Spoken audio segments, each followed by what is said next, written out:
네, 안녕하세요. 데일리하디슈 김지원입니다. 먼저 문자 서비스 안내 드릴게요. 화면 왼쪽 상단의 번호로 성함만 문자로 남겨주시면 여러분께서 궁금하셨던 종목 상담 빠르게 받아보실 수 있으니까요. 언제든지 연락주세요. 네, 그럼 4월 10일 데일리하디슈 시작하겠습니다. 먼저 간밤 뉴욕 증시에서 주요 지수는 연준의 파격적인 조치를 발표하면서 46년 만에 최고 상승폭을 보였습니다. 이날의 첫 번째 미 증시 이슈는 연준의 정크본드 매입 소식입니다.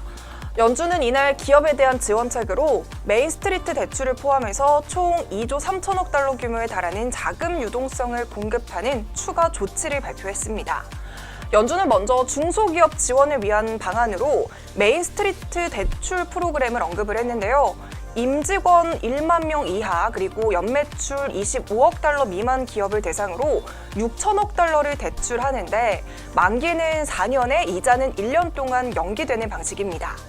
연준의 파격적인 발언은 바로 지금부터입니다. 연준은 사채와 개인 소비자 금융을 지원하기 위해서 이 프라이머리 마켓 기업 신용기구와 세컨더리 마켓 기업 신용기구를 창구로 기존 투자 등급 회사채 외에 지난 3월 22일 투자 등급에서 투기 등급으로 떨어진 기업들의 고위험, 고수익 채권, 그러니까 정크본드까지 매입한다고 밝힌 겁니다. 한마디로 사실상 주식을 제외하고 모든 유가증권을 매입하겠다는 전례 없는 조치라는 점인데요. CNBC 방송에서는 이렇게 평가를 하고 있습니다. 연준이 정크본드까지 쇼핑 리스트에 포함을 하면서 훨씬 더 큰 바주카포를 쐈다. 가장 공격적인 연준이다. 네, 추가적으로 제롬 파월 연준 의장의 연설을 조금 더 덧붙이자면요. 코로나19로 인한 2분기 경제에 대한 우려는 일단 피할 수는 없다라는 겁니다. 하지만 경제가 약화되고 실업률도 높아지는 것은 일시적인 현상이며 경제가 재개된 이후에는 회복은 빠르고 강할 것이라는 견해를 밝혔습니다. 덕분에 이날 증시는 주간으로 평가하면 10%대 상승하는 아주 큰 폭의 상승세를 보였습니다. 특히 S&P 500 지수의 주간 상승폭은 1974년 이후로 46년 만에 최대폭을 기록하기도 했습니다. 이번 주에는 아무래도 증시 상승을 이끌었던 다양한 이슈들이 있었죠. 먼저 코로나19의 확산세가 정점을 찍었다라는 기대감, 그리고 금융권에서 조금은 꺼리고 있는 버니 샌더스 상원의원의 대선 후보 중도 하차 소식, 이런 것들이 함께 맞물리면서 증시에는 깜짝 호재가 된 것 같아요. 오늘 10일 뉴욕 증시는 성금요일로 휴장을 하게 됐는데요. 휴장 전에 이렇게 기분 좋게 증시 마감을 할 수 있어서 다행이라고 생각합니다. 네, 어제는 석유 수출국 기구와 비산유국들의 화상회의가 있었는데요. 감산과 관련해서는 하루 1,000만 배럴 감산을 오는 6월 말까지만 시행한다는 다소 기대에는 미치지 못한 결과가 나왔습니다. 이에 따라 국제 유가도 하락을 했는데요. 그 영향으로 국내 증시에서 코스피가 오늘 하락으로 출발했습니다. 하지만 장중에 1850선을 돌파하기도 했는데요. 자세한 장마감 지수는 화면으로 살펴보시죠.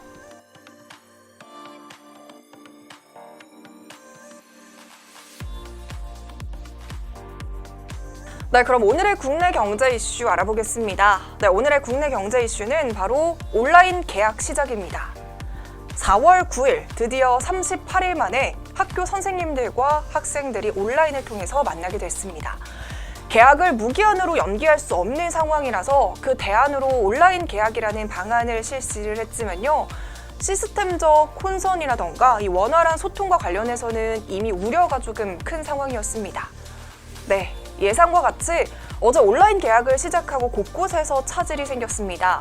학교 내 동영상 촬영을 위한 전문적인 장비가 없어서 스마트폰으로 제작을 했다가 선생님의 음성이 들리지 않는다거나 교내 와이파이 등 연결이 불안정해서 접속 불량이 생긴다거나 이렇게 혼란이 가중되면서 학생들도 선생님도 쌍방향 수업이 힘들고 집중력이 저하된다는 의견이 많았습니다. 또한 학부모 입장에서는 단순히 기술적인 문제로 볼 것이 아니라 수업의 질 차원에서도 생각해 볼 필요성이 있다고 얘기를 하고 있습니다. 온라인 접속 후에 출석을 체크하고 각자 볼일을 보는 학생도 있고요. 수업 대신에 EBS 영상을 틀어주면서 형식적인 수업이라는 의견도 나오기 때문입니다. 아직은 온라인 개학 초기 단계이기 때문에 예상치 못했던 상황이 많이 속출되었던 것만큼 교육당국은 문제 원인을 찾아서 혼란을 최소화할 수 있는 방안을 빨리 찾아야 할 필요성이 제기되고 있습니다. 이에 따라 코로나19로 수요가 감소했던 PC 제품들의 수요가 늘어나고 있습니다. 이렇게 온라인 계약이 길게 이어진다면 다양한 관련주들의 주가가 상승을 예상을 해볼 필요가 있겠습니다. 네, 그럼 본격적으로 오늘의 종목 살펴보겠습니다. 과연 어떤 이슈들이 있었을까요?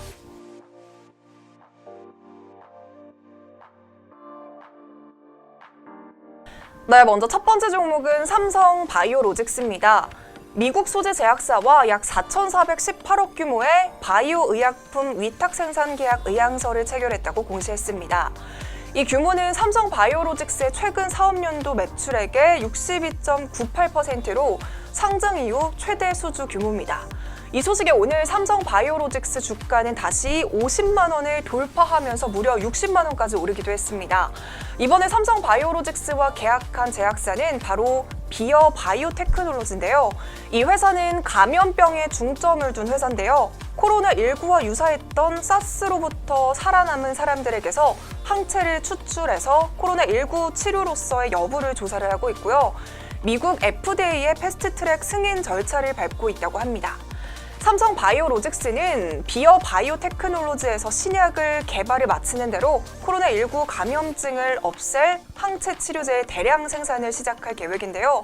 이 두 기업의 시너지는 아무래도 대량 생산이라는 루트 확보가 아닐까 싶습니다. 바이오 의약품을 대량 생산할 수 있는 공장은 세계적으로 많지는 않습니다.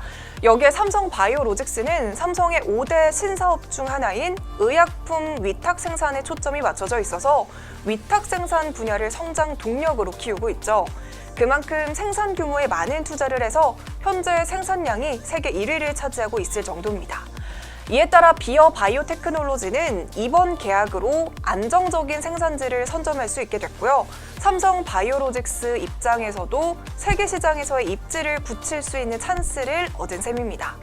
삼성 바이오로직스는 올해 기술 이전을 시작으로 오는 2021년 인천 송도에 있는 3공장에서 이 약품을 본격적으로 생산을 한다고 합니다.